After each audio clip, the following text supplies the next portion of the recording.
Hi, and welcome to another episode of Hot Takes with me, the Silver Fox. And you couldn't make this up. I'm about to tell you something that will astound you. SNP ministers are so ashamed about all the worklessness in Scotland. They're so ashamed that they can't provide jobs for certain areas in Scotland that, again, they have to look around for someone to blame. Because they can't possibly be their fault for underinvestment. It can't be their fault for 16 years of SNP rule. It can't be their fault that they haven't actually been able to manage to put any kind of industry in some of these places. It's not their fault. They need to find someone to blame. Normally, of course, it's Westminster. And so, of course, they're going to blame Westminster. But they're not blaming Westminster in particular. They're blaming one person. They're saying that Scotland's massive unemployment problem in some areas is the fault, and are you ready? It's the fault of Margaret Thatcher. She hasn't been Prime Minister for 33 years. And they are blaming her.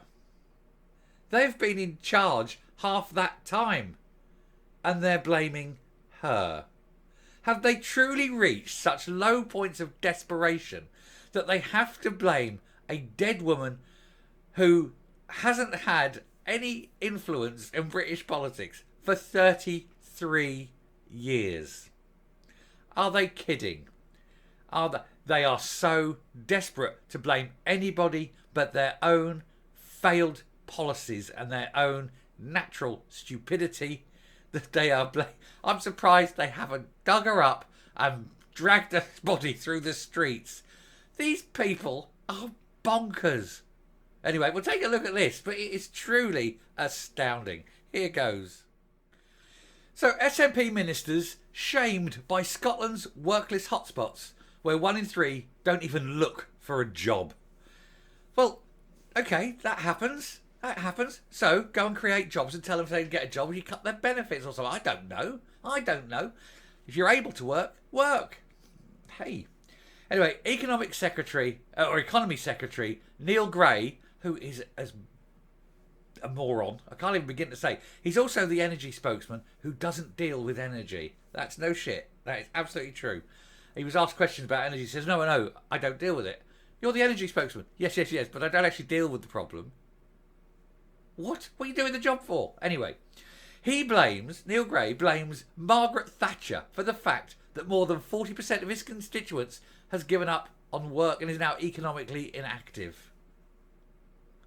How is that possibly Thatcher's fault?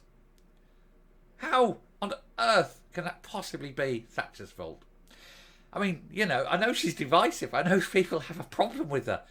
But come on.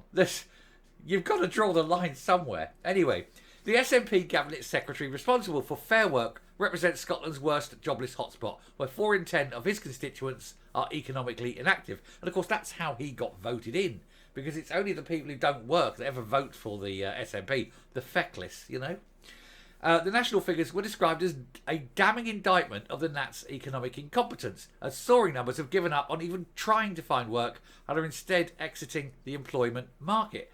As in, I have done this also, but I've retired. I've done a long, full life of work, thank you very much.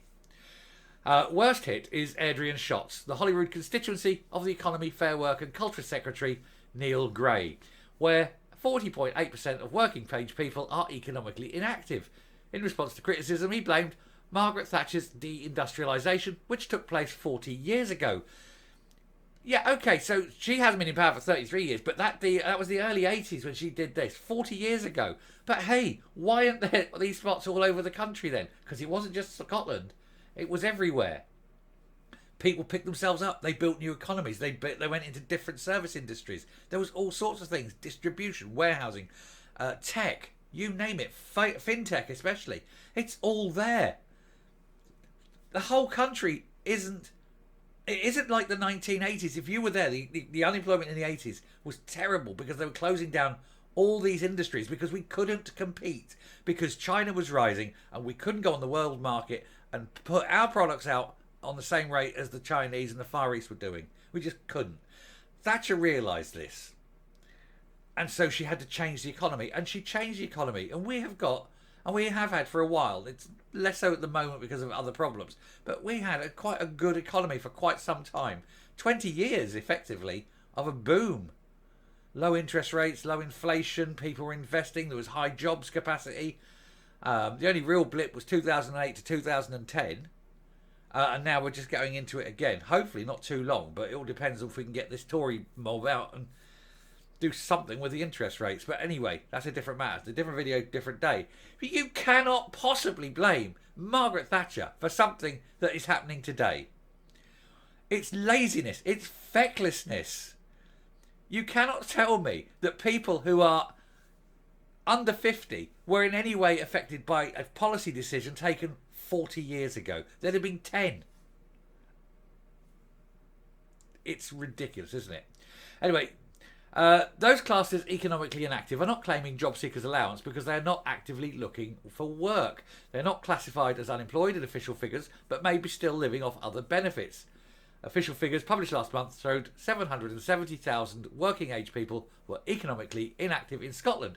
Now, you think there's only 5 million people in Scotland, so that's like a sixth or so of the population. Seventh, it's a seventh of the population. 1 in 7 of the population are inactive. But also you've got to take in the fact that about a fifth of the population are still in education. You know, and about a fifth are retired. Who's doing all the bloody work? Unbelievable, isn't it? Anyway, Scottish Conservative business spokesman Murdo Fraser said it is a damning indictment of the SNP's economic incompetence in that their economy secretary's constituency holds this unwanted accolade. On top of that, senior SNP MSPs, including Humza Yousaf, represent half of the most economically inactive constituencies in Scotland. And that's telling. Why is it that the senior SNP, all the SNP places, people who vote mostly for SNP, are the highest rates of unemployment or economically inactive? In other words, lazy arse not working. All SNP. Goes to tell you, doesn't it? It's very telling. That's who's voting for them. Workers aren't voting for them. People who are paying taxes aren't voting for them. But the illiterate and the feckless, they're voting for them. All too often, SNP ministers have allowed Scotland to lag behind when it comes to economic growth compared to elsewhere in the UK. On the SNP's watch, Scotland is the highest taxed part of the UK, and they are happy to have the anti-growth Greens alongside them in government. Those sorts of policies will do nothing to generate growth or positive economic activity and tackle the jobs disaster. Constituents such as Neil Gray's are paying the price for the SNP's economic failures, and he must urgently explain how he will boost growth in his area and across the country. He can't. He absolutely can't, because the only people who vote SNP are the feckless. So his constituents are basically feckless, and if they ain't willing to work, no matter how many jobs you present them, they're not going to work, are they? They're just going to sit there and go, no, I'm all right here. And that's fine. Whatever the problem, you deal with the problem. Okay, I get that. That's it. What the problem is and the solution to the problem is a different video for a different day. Blaming Thatcher for a policy she did 40 years ago. She took out everywhere. They're not all sitting hotspots of unemployment all over the country, you know. Why is it just those? Why is it just SNP constituencies? That's what's telling. Bloody Thatcher. Oh my word. Yeah, there's the people to blame, especially her on the right. But those three, they are the culprits. All of them, useless. Anyway, I'll stop there and I shall come up and finish the video. Now, whatever your view on Margaret Thatcher, like her, love her, loathe her, hate her, she was divisive, but she was a very effective politician. Nothing can be taken away from that. She was someone who got on and did the job. You always felt you were going in a direction with her. You might not have liked the direction in which you were going, but at least you felt she was driving you somewhere. This lot are just drifting along, blowing in the wind, haven't got a clue what they're doing, don't have any kind of impetus at all. And for them to sit there and 40 years later blame a woman who's been dead for about 15 years, I think, it's ridiculous. It's a sign that they have given up. They have got no hope, no ideas, no clues. They've got no plan for the future. All they can do is sit around glaring at each other and thinking, well, we've got to blame something. We've got to blame someone. We've got to blame anyone other than us.